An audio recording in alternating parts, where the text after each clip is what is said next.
mala atelo di long ko je kon tag me je kon chup ke je kon jang me je kon chup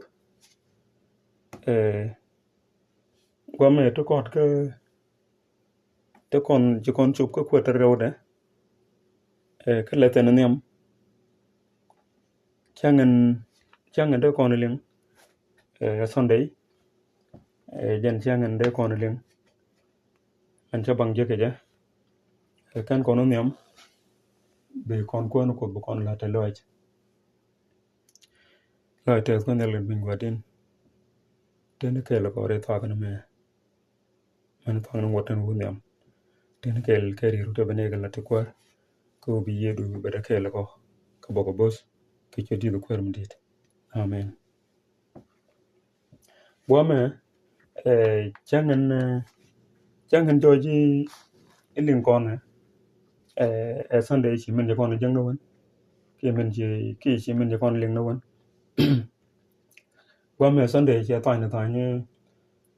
aje chubloy ra men kwenje aje chubloy ra men kwenje janta che ta ni je mi ti mu kweni a kweni do bi goro be mu kweni mo be chubloy du ko sometime di do kweni la di kweni je bang dong di chum no go di buk di tuk ki ane chapter chi kweno di ni kwen bo bang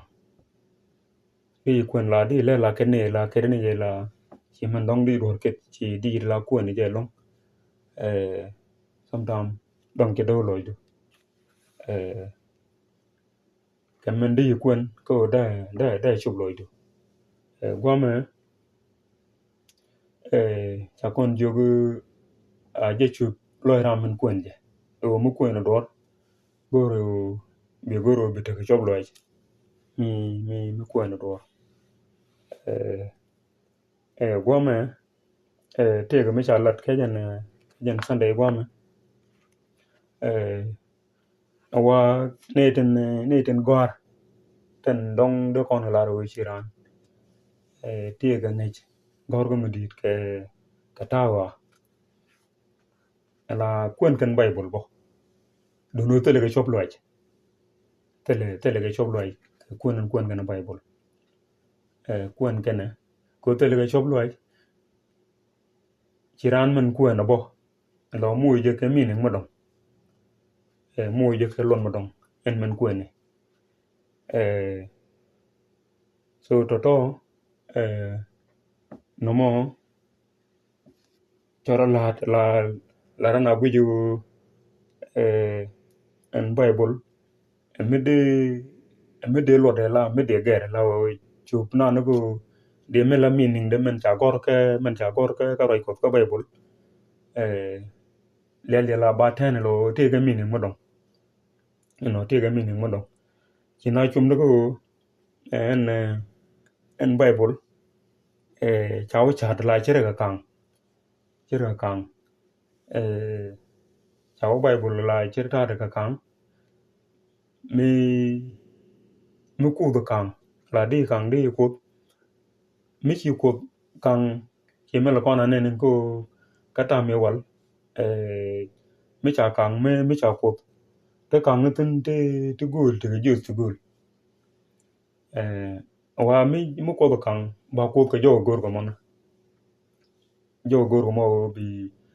bi kang ben ge ba kang ba ku ge inte dong ran kang ku la jo goran mo de kang de wi ge ya da lel ge da kang da ku ge kene la jiwa kene ejen ta te ke bible ko bible kene cherga ko kang che men de kang ko de te just to good so come ejen ta wi kene ge men kwen kene ge a kwen kene ko bong me cha gor de ran no kwen de ran no kwen jen ta la rana loy ke jen ta wi kene ge la chi kene ge la cha de ke jen ta mo du no ko kon kwa mi chi kon wi kon la men cha gor ka Bible men cha gor ene men cha lat right go ka ene men chu ko dalar men chu ko dalar ene chio ka chi cha gor ene chio ka ne ka tuk cha ka wa ku ne ka news te la ran long te li long jiran o bi ugu jila bi lo mu ke min mo do ta cha gor ke je chu lu ngam je chi ta cha gor ke je te li long ko no ne akod le la mo akod gor mo ke ko lar mo la ko garje Bible mi che garje ke yi mi che ngogie merel rode en Bible rel rode la mi te ko long ko de ranu moy ke chare te le long ko di moy ke ta pel ka ki de gu yu de le ne chi la du chi la du mi wi le no do yo chiro gol gwa ko no mo yo ko ya dwer men cha ane men cha goro ta cha gor ke je wur ke je no no ngado ke je ngado ke je te le ko long ko do kon we Bible e cha le ne ki chio ko me chi je lode chi cha le ne so no mo chi jen la pelen te ke jiwa da cha Bible cha lui ke duktu gol te garam kel mi chine roj jene la tan chi yechu men mi pale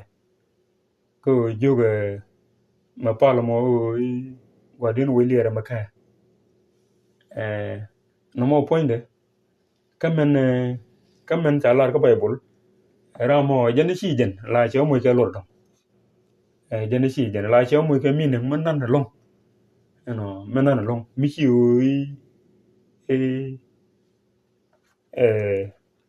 min mo peran ke la jene chi jen cha gor che mo ke long dom no mo jen ne lan ne tungwan ka do pel ke do gor ko men la ran la ro dong dara la che su li cha gor ka ne ta cha gor ke je che ko mo ran dara la cha la te ne men ka chi jen cha gor ko Bible no mo chego choro lut ko kon gome wa Bible jen cha chet ke na bong ne ten kon en bok chi ken chet ko jen na merel rode mi cha ngogie mi bu kwen ke lut mi chi ko roi ko kon ke je ko bi yen men chi ko dolar bi ling ke je ka bi nga ke je ka ta ko ni je ke je ka bi ko chi be ger ka char wi do na ma jarwa jen cha lar go ko Bible chi mo par ke char dong di ro mu ke bet di gu je bet me or ne me ne bi o ger ke mi ne cha lar men lo ke Bible te lo ko long ko di men cha lar te lo ko long ko na da nyok ger nyok ka na do ba de gu je mo je ke mi ne mugul no mo ni chi la dan en ta cha gor ge bu kon accept ge gome chi cha buk cha ngun gome cha ke me view chi ko janda ru ngwan ba go di cha wo ke no bi ami je ke long nen yere dun kot mo go din relro chirge me chi gok ni denial lelar aje chublo ram min konje gome nyot ko no kon chang jek en bu tuong man ba kon chang jek je man ba ju kon man ba chang jek je ejen nyo ko kon no ko be cha kon nyot Jerusalem ro ni jen yechu ka jen chiyo ko gome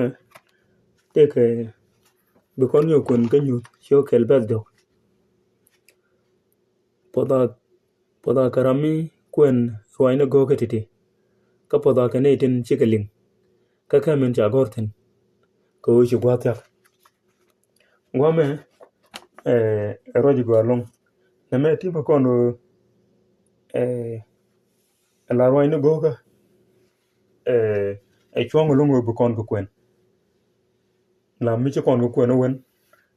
chwang lungo do kon ko kwen ko bi kon ka ngach jaro cha lat gwame chawo poda karami mu ko ruaine go ke titi la mu ko ne ka ti ka pon medit ramu ko ruaine go ke titi ti ka pon medit poda ka ne tin chikeling la ne tin linke mu ko ne dor ka linge je ti ka pon medit anda dong de joji de na kun ke bong ne ki de buk de kun mu ko ne to ngwana dong de joji ti ram je do loide ka dong de joji ti ram de loide baram chi ko no ka che loide wa ti ka pon medit poda ram chi kun ke ruaine go gerde kan ne tin linke gwame nyok cha nyok la no poda karam min kapke min ka min cha gortin ko chi gwatyak la min cha gor mi ka bije la bi ka ko chi gwatyak be ji lo ka long be ji lo ka long mi ka bije na ma jan nyu ko no goro da chup lo ra min kwenje la ni me kwen mo ene mo kwen mo na be te ga chop lo ach be te ga chop lo ach ko be chop lo itu du no be te ga chop lo ach tele long ko de